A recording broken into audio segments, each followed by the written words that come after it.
Wonderful.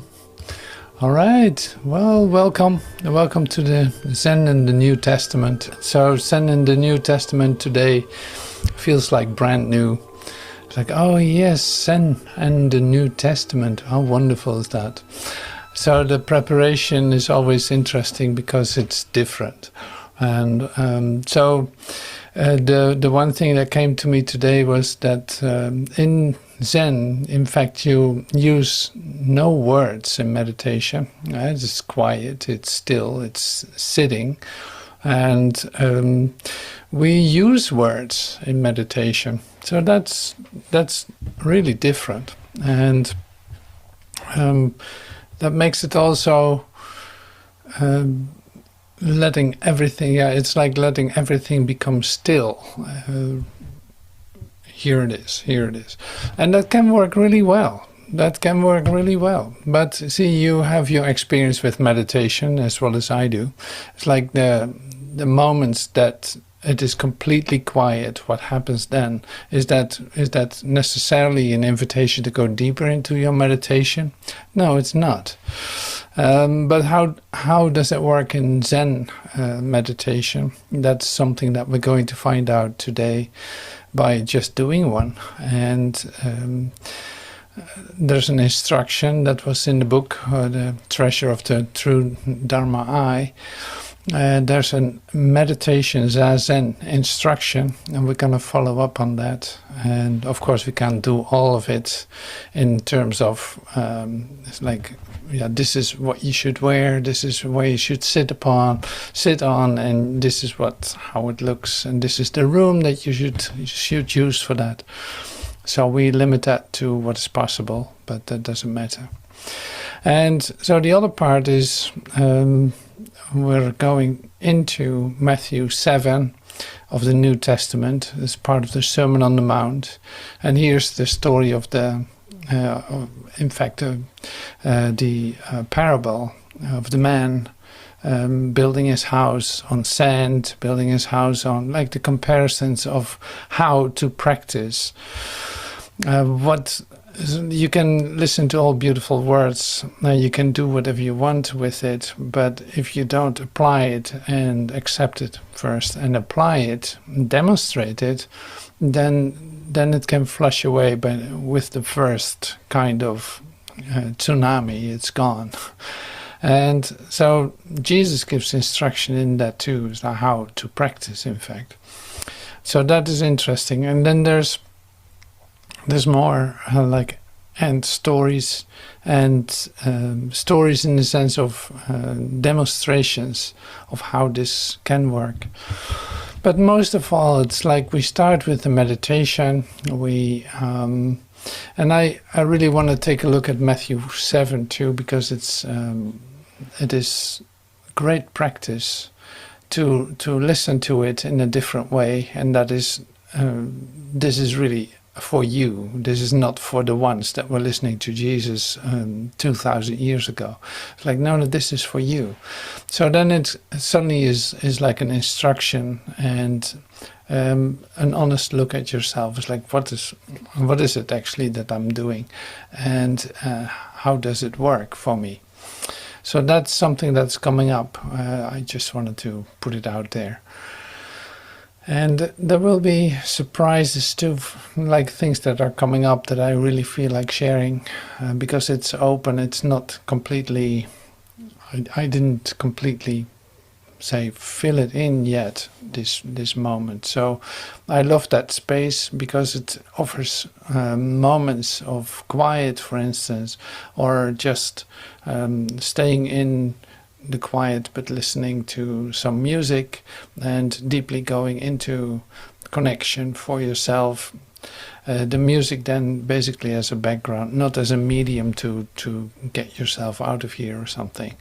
It's like, no, the connection that you have, that you allow, is based on your release of identification, of detachment is more like a Buddhistic word, like detachment of the world of mesmerism, as Joel would say it.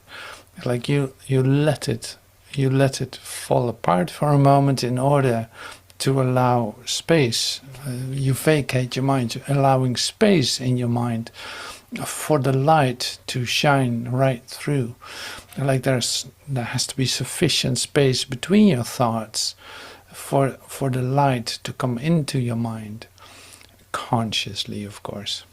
Like this is all happening in your consciousness.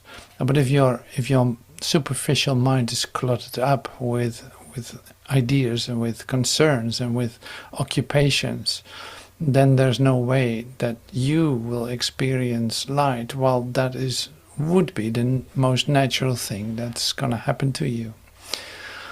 So let's start with reading something from Matthew 7, the specific part about the one practicing, and then we enter into the Zen practice to be still for some time, like probably like 15-minute meditation in silence. So the title today is The Wise Woman, and I have a specific reason for that. You'll see, and it's actually kind of entertaining too. We use the New Testament from the Aramaic into plain English Bible because it's directly translated from Matthew speaking into English. Then there's the Treasury of the True Dharma I. We've used the book before in the Patriarch too, and I picked it up because of some expressions that were in there, and the Zazen practice being literally presented to us. Okay, so here's Matthew 7:24.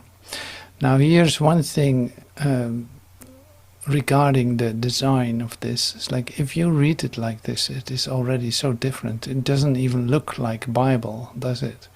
Isn't that amazing how different that already is? Okay, so the content is still the same. And Jesus is speaking, he's with a lot of Pharisees and Hebrew priests and others. He's in the synagogue. They're actually kind of testing him or looking at what is he saying? What is he teaching here? Well, this is probably still on the Mount, but because it's a Sermon on the Mount, but it's like there's a lot of gathering around him. Like now it comes really down to what is this guy actually saying, something like this. But here you are, and you listen to this has exactly relevance to you as you sit in your place, in the spot where you find yourself. And Jesus speaks to you. Everyone, therefore, who hears these my words and does them will be likened to the wise man who built his house on solid rock. And the rain descended, and the floods came, and the wind blew, and they rushed against the house, and it did not fall, for its foundation was laid on solid rock.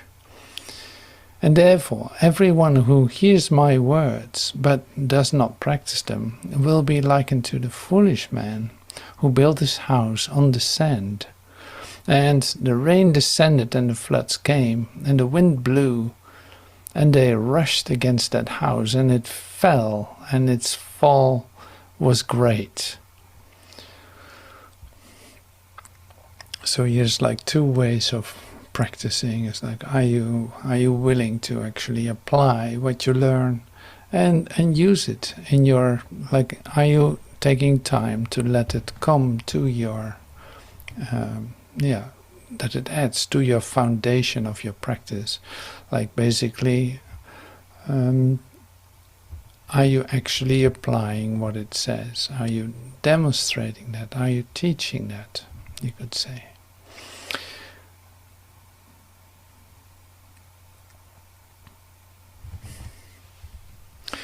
Now the great thing is what you discover here is that Jesus uses symbols, like he uses the house and the one who builds the house. Like this is the ones that were around him could understand this language, this way of looking at things. Like this is in the terms of what they are used to, and still works perfectly. Also, when you're not a house builder, so to speak, it is you don't have to be that, of course, in order to hear this. But it is interesting that Jesus uses this as an example. In that time, it was really that language, these examples that ones could hear. So bring it close to yourself. It's like, are you building your house on a solid rock? Jesus uses also the example of keeping your lamp filled and with oil, like before the wedding starts. Like the bride and the groom will come in the middle of the night, but we don't know when, so you have to keep your light filled. I like that example very well too, because it has to do with practice. Are you anticipating an occurrence? Not as an expectation, but are you in a high expectancy yourself? Like, is your mind active to be receptive for what is coming? That is in fact what that has to do with. So is your lamp filled? Are you literally present here in your practice? Are you present here in what is possibly going to occur? What is like a real opportunity for your experience? Are you willing to sit on the edge of your seat to receive this? Are you not letting yourself be distracted by doing this? Now, this is really the practice. Like, is your house built on a solid rock? Is it sturdy? Is it safe like this? Is it quiet like that? Like, it is not. There's no way that this is going to move. Like, no, solid as a rock. You're gonna stand right here. There's of course like the same with the Zen practice. It's like, in fact, that is the invitation. That's not any different. Are you practicing in a high expectancy?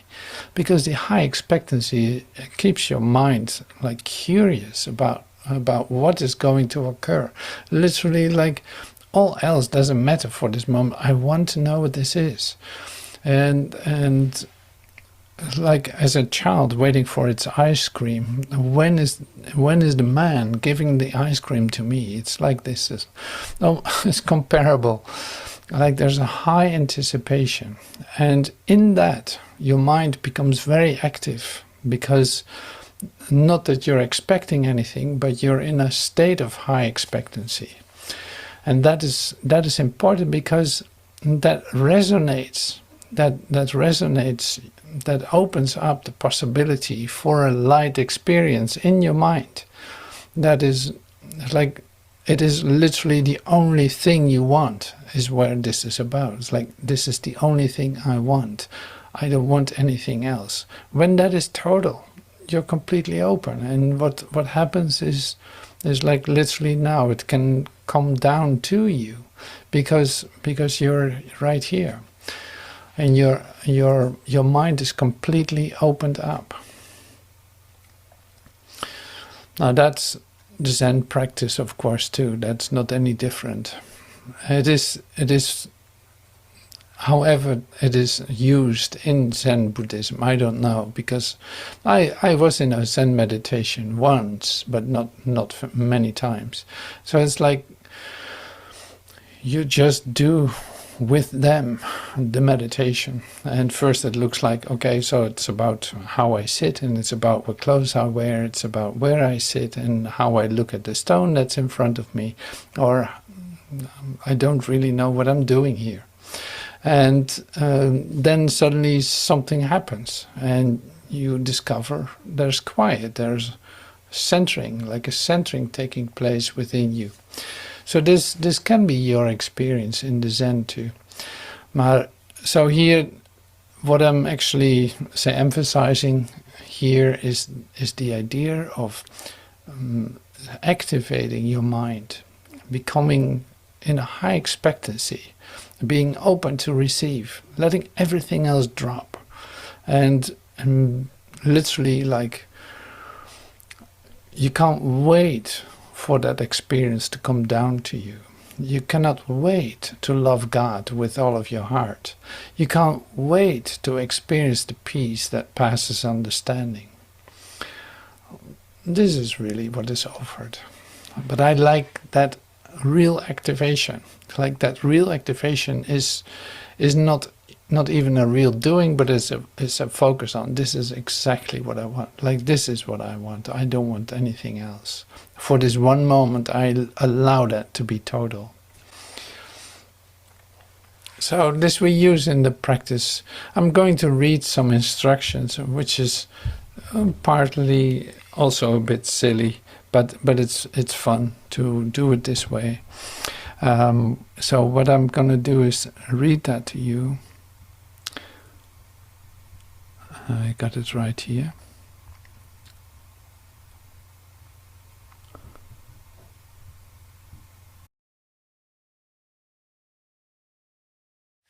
So we're entering into the practice Zazen practice room of the monastery.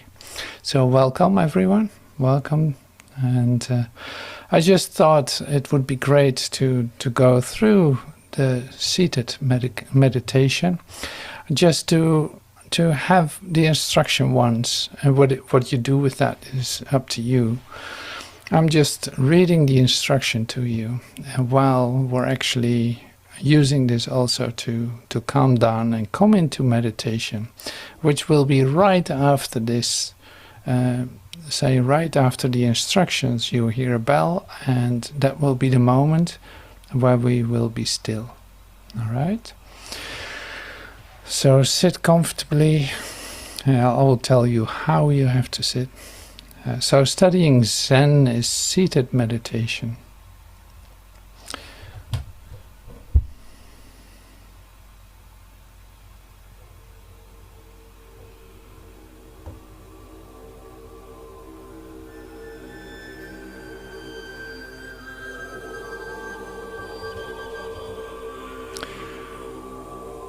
For seated Zen meditation, one should have a quiet place.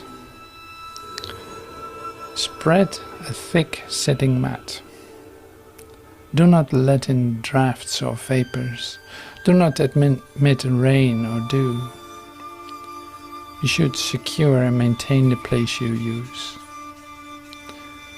There are traces from the past of those who sat on the throne or sat on the rock. They all spread a thick layer of grass onto it, like that's how they did it in the past. The place where you sit should be bright. It should not be dark, either day or night. The technique is to keep it warm in winter and cool in summer. Cast aside the various involvement and discontinue the myriad affairs. Good is not thought of, evil is not thought of. It is not mind, mentation or consciousness. It is not thoughts, ideas or perceptions. Do not figure to make a Buddha, slow of sitting or reclining. You should be moderate in food and drink. Hold dear the passing years and months, and take to seated meditation as though brushing a fire from your head.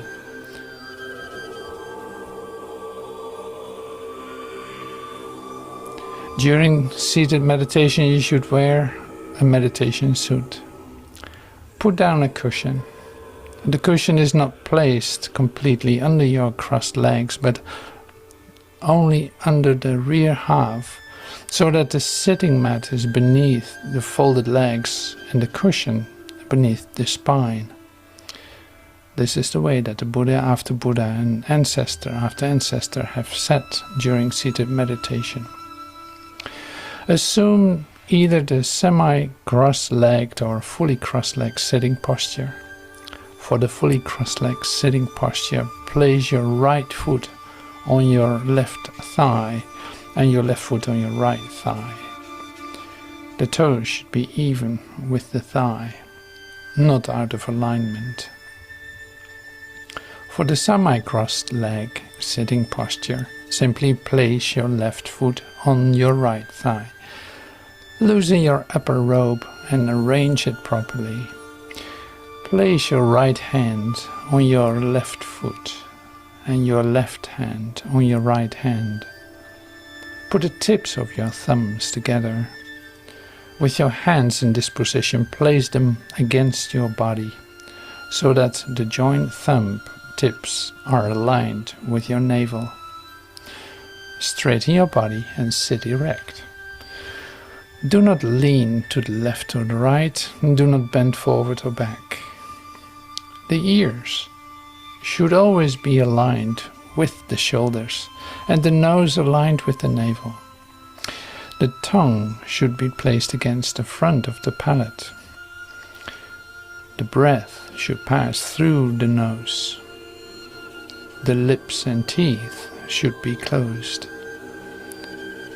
The eyes should be open, neither too widely nor too narrowly. Having thus regulated body and mind, take a breath and exhale fully. Sitting fixedly, it is thinking of not thinking. How do you think of not thinking? It is non-thinking. This is the art of seated meditation. Seated meditation is not the practice of dhyana. It is the Dharma gate of great ease and joy. It is non-defiling practice and verification. Thinking of not thinking. Take a breath and exhale fully.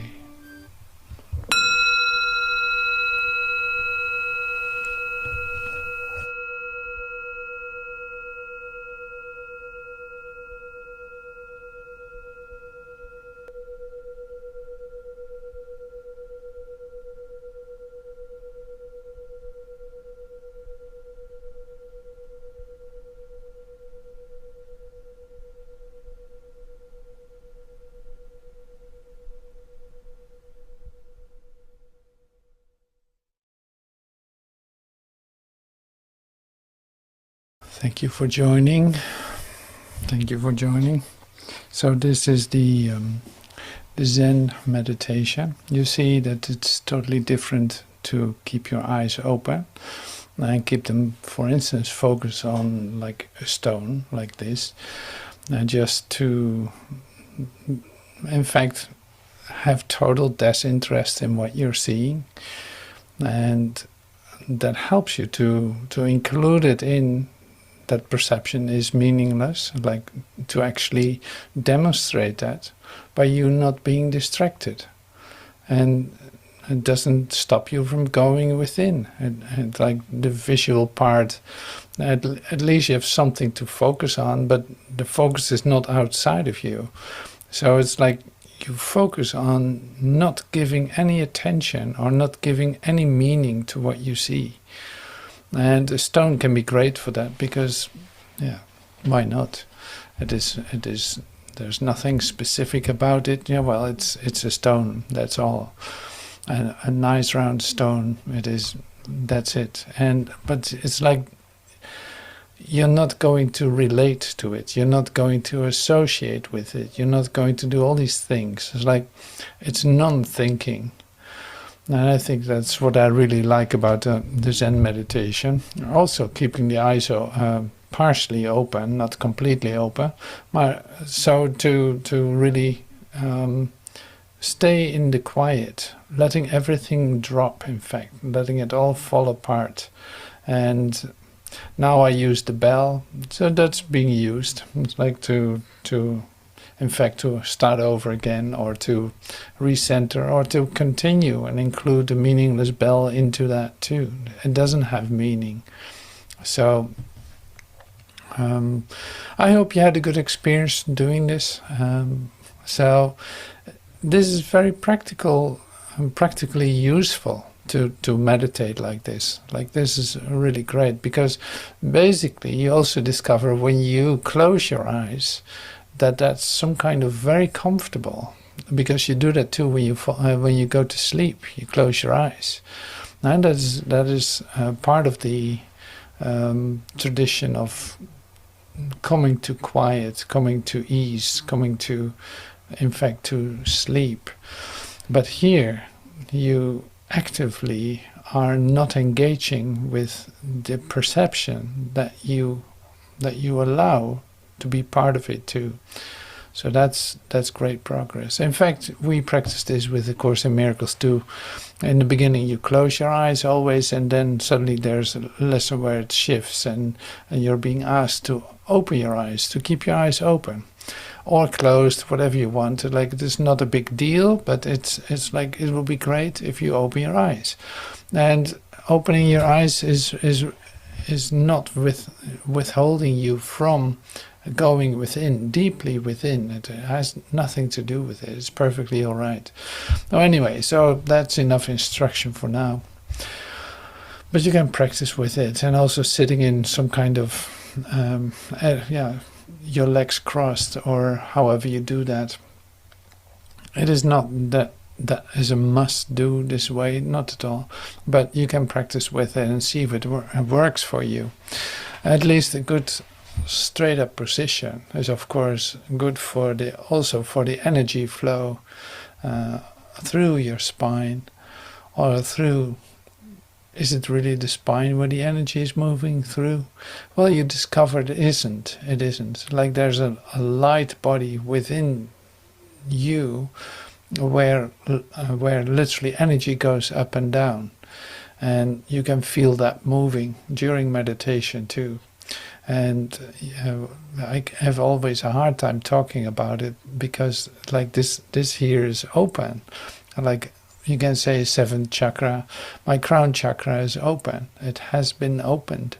So if I talk about it, I have a tendency to disappear through it, because I love it. Like, not to transcend it necessarily, but it's just a thing that happens.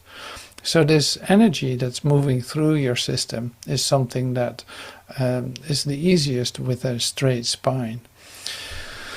And so the breathing then through the nose was something that we pay attention to, which is, in the end, it becomes like a light breath, where you literally breathe in light through your crown into your system, not necessarily body, but your light body. We can give it that word, but that's also not what it is. Like, the energy flow through you. And so that's something that opens up. So by breathing in, you literally bring that into your system, so you can feel that. Try it. Like, not seeing that as air that you breathe, but seeing that it literally comes down through the top of your head within your system, and the breathing out is something that takes care of itself with no idea where it goes. But the inhale is really important. So it's really great practice. But this is good to open up your system, to sit up straight, to let this energy flow, to be aware of physical changes that are occurring during the meditation, and still paying no attention to it as something that you're looking for, but just noticing it. And same as like the total disinterest in what you see is really great practice. That's lovely. It's like literally lesson 1 to 7, 1, 2, 3, 4, 5, 6, 7 of A Course in Miracles. I see only the past. What I see is already gone. It has no meaning. These are the reflections of meaningless thoughts. And if I pay attention to them and engage with them, I really place myself in a space that is already gone. So I literally am connecting with myself as if I'm living in a past that is gone. And that has consequences because it's an illusion. It's not true. So it's like you bring yourself into that and place yourself in an illusory reality with all the consequences of it. Anyway, so this was great practice. I'm happy that we did this one time. And it has a great depth. And in my experience, like it has a great depth because of these aspects that I was talking about. The breath, the keeping your eyes open, partially open, focusing on one point. Not that the point matters, but what matters is that you literally are not engaging with what you see, what you think. And the breathing as a light breath, as something that takes place within a whole different system that is already a step further than your physical body. By the way, I really love the Zen master next to the master too. That's really lovely. The cat, the Zen cat. So here's more Matthew 7. You shall not judge, lest you be judged. For with the judgment that you judge, you will be judged. And with the measure that you measure, it will be measured to you. This part of what is said is, in fact, do not unto others what you don't do to yourself, like the golden rule. And I was looking if that has some kind of, some kind of place in the Zen, but I could not directly find that. So anyway, I'm using this specifically in a different perspective. You shall not judge, lest you be judged. For with the judgment that you judge, you will be judged by yourself. And with the measures that you measure, it will be measured to you. Now this is important because, in fact, you know that you cannot judge. So if you practice judging, then you place yourself in a position that is illusory. And that what you see, you compare yourself with something else. What do? You separate yourself. So in this perspective, this is the little part in the Zen meditation. The little part in the Zen meditation where you in fact look at the stone and not judging the stone, comparing the stone, doing anything with the stone, just paying no attention to it, just allowing it to be there. In fact, total disinterest in what you see. So this is like free of judgment. You just allow the stone to be, but also not even actually doing that either. You don't do anything with it. So that is the practice. So in that you can enter into presence. You can enter into your God experience, literally vacating your mind. Now, judging is a very active occurrence because you will get a response. You will compare yourself. You feel the fear of having to defend yourself, or you feel the adrenaline of the attack that you just did. So there's all kinds of physiology that stirs up an unrest in your physicality. So that's why that's in fact part of the practice. No, it's just a stone. It's just a stone. There's nothing different. In fact, everything is Zen in that sense. Like You can pay disinterest in what you see. You don't have to engage with it. You don't have to judge it. You don't have to compare yourself with it. You don't have to place yourself in a space that isn't real. And this is the fundamental awakening instruction that we're receiving, with seeing this in a different way and applying it immediately into the practice. So why do you notice a chip that is in your brother's eye, and you do not observe the plank that is in your own eye? Or how do you say to your brother, let me cast out the chip from your eye, and behold, the plank is in your eye? That's hypocrisy, like hypocrite.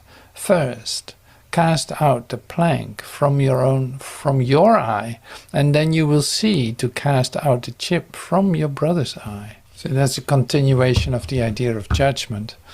And here it is like, what is there to be judged? What are you seeing? Are you placing your brother outside of you and thinking that he's different than you? Are you comparing yourself with your brother? It's like, well, just get this plank out of your eye. And what happens if you take out the plank of your eye? You're actually going to see your brother for who he is. So whatever little thing that you were observing before falls away, like it is of no importance any longer. And this sets you free of a separate brother, in fact. So this is what forgiveness is. So, but here it is like the very practical thing. So your mind is so quick, like perception, you could say, and here we come back to the stone. Perception is what judgment is. When you perceive with your eyes, see something, it is a judgment. You literally put something out there to compare yourself with, to have an idea about, to in fact confirm the unreality of how you see yourself. You want it to be confirmed. And I hope you get that, because it's really great if you see it like that. Then you see, this is what perception is. Like, you literally cannot see anything else. You cannot see a total, perfect, beautiful thing and outside of you. Like, literally, that's impossible. So there's a judgment going on in the perception, because in fact, in the joining with the perfection that you would see, is perception gone. You join with what is real. You cannot join with an image. Now here's the stone again. Looking at it with total disinterest, in fact not even looking at it really, taking all your attention out of your perception is where the stone is for. It leaves you, it's like completely to yourself in all its nothingness. So we say, like, there's no thought, there's non-thinking going on.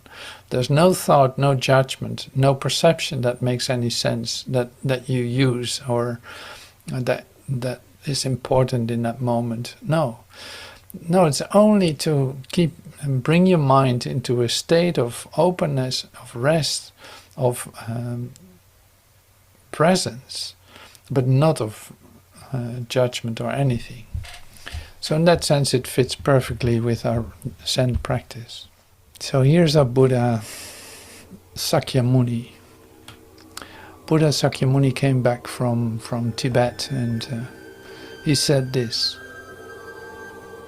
the past mind cannot be got.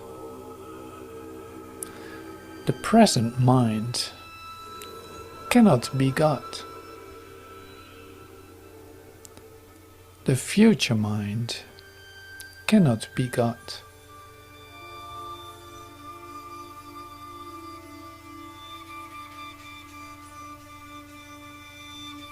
The past mind cannot be got.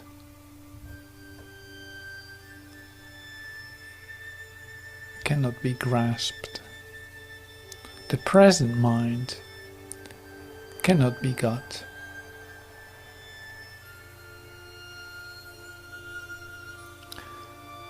The future mind cannot be got.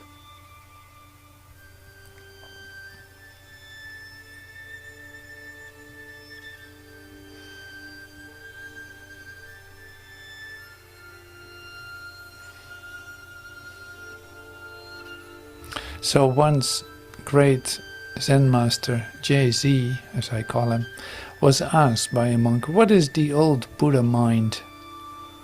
The master answered, "The world collapses." And the monk asks, "Why does the world collapse?"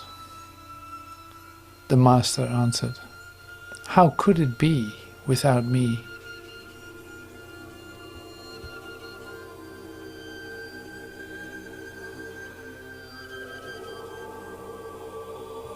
What is the old Buddha mind?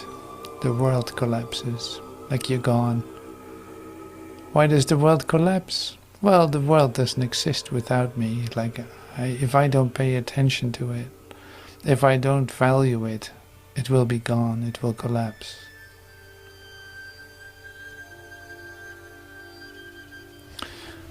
Okay, I'm telling you a little story here from a wise woman.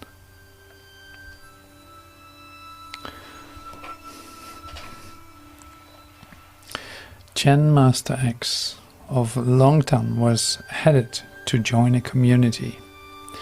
He paused for a rest on the road. An old woman came along and rested by the side of the road. Lecturer Jian said, "Who are you?" And the old woman said, "I am an old woman selling cakes."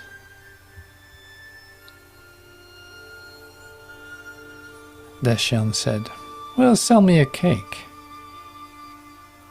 And the old woman said, "Why is the reverend buying a cake?" And Deshan said, "I am buying the cake for a refreshment." The old woman said, "What is that load the reverend is carrying?" Deshan said, "Haven't you heard? I'm Zhu, king of the diamond. I'm an expert in Diamond Sutra. There's nothing in it that I haven't penetrated. What I'm carrying here are the commentaries on the Diamond Sutra." The old woman said, "I once heard it said in the Diamond Sutra, the past mind cannot be got. The present mind cannot be got. The future mind cannot be got." "Now," she said, "which mind will you refresh with the cake?" If the reverend can answer, I'll sell you the cake. And if the reverend can't answer, I won't sell you the cake. Deshan was at a loss and could not think of how to respond. The woman thereupon shook out her sleeves and left. She never sold Deshan the cake.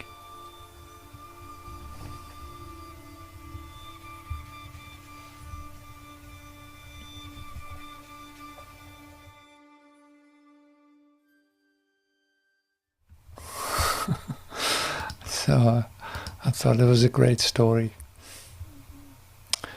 Once, a great master, Hongdao of Yashuan, was sitting. A monk asked him, "What are you thinking, sitting there so fixedly?" The master answered, "I'm thinking of not thinking." And the monk asked, "How do you think of not thinking?"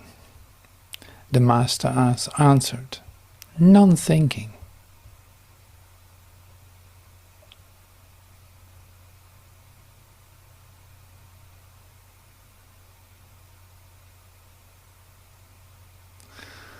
Walking is Zen. Sitting is Zen. In speech or in silence, motion or rest, the substance is at ease.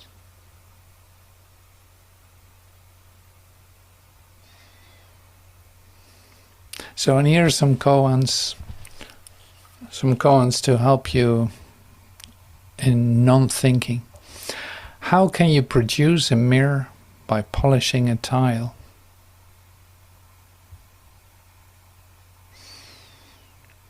How can you make a Buddha by sitting in meditation?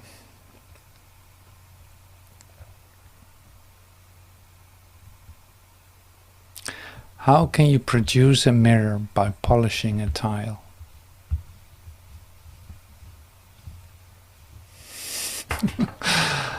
So this is wonderful. So this is our practice. It's like how do you polish a mirror? How do you make a mirror by polishing a tile? Like totally impossible. And this is the same as you meditating. Like how do you make an enlightened mind by sitting meditation? How do you become enlightened by doing A Course in Miracles? Or how do you awaken from the dream by using the Bible? Like that's all the same thing. Like it cannot happen. It is impossible. That's in fact what is given here. It's impossible. That is impossible to happen. And that's why it's certain. Because the place where you think that the transition is needed is itself not real. The one that is practicing in order to become isn't real. The one that wants to go somewhere to attain it isn't real. The one that is studying it isn't real.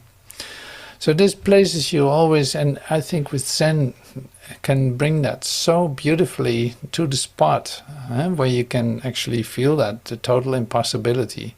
How can you make a mirror by polishing a tile? It's like totally impossible. The thing is not transparent and it will never be transparent. Now, logically, I'm done here. There's no way out of it. So this is wonderful. Like how can I do a miracle? Totally impossible. You cannot do a miracle. You cannot make it. You cannot organize it or consciously do it. And you're studying A Course in Miracles. Now, how is that possible? Or you're doing Zen, and now you're doing your sitting meditation. What do you expect to happen? Like, you think that the practice itself is going to bring you there? It's like, no, not at all. So this is lovely. But like I said, it's like I love it where Zen, the koans and all this brings you. In your mind, it's like to the place of impossibility, where thinking stops in that sense, where it literally is useless to think thoughts about it. That's the place where actually you start to see. Lovely. That's really great. So I hope you enjoyed the expressions that I that came to me to share today, and that you had a good time in doing the meditation. I just want to play a couple of songs now to relax deeper, and maybe followed by moments of silence where you can practice your Zen, newfound Zen practice by keeping your eyes open, not closing it off. No, keeping it open, seeing that this is meaningless, and allowing a new experience to come to you in that way. So thank you so much for your attention, and we'll see you soon.